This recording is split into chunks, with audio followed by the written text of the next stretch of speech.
Hello there.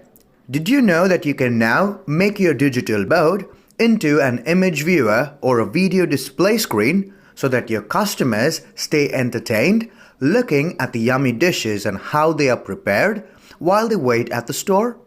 And did you know that you can now configure these settings with just a few clicks on your My Takeaway application?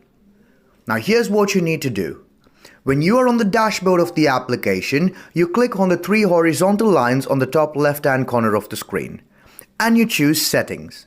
Now on the Settings page, you choose the option that reads Digital Board.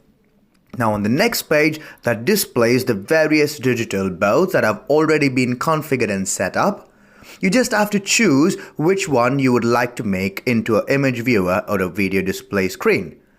After you choose the TV, on the next page under View Type, you choose between image and video.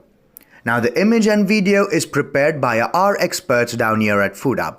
So all you have to do is just toggle or choose between either one of them, and once you have made your choice, you just click on the tick sign on the top right hand corner of the screen. That saves your changes. Thank you.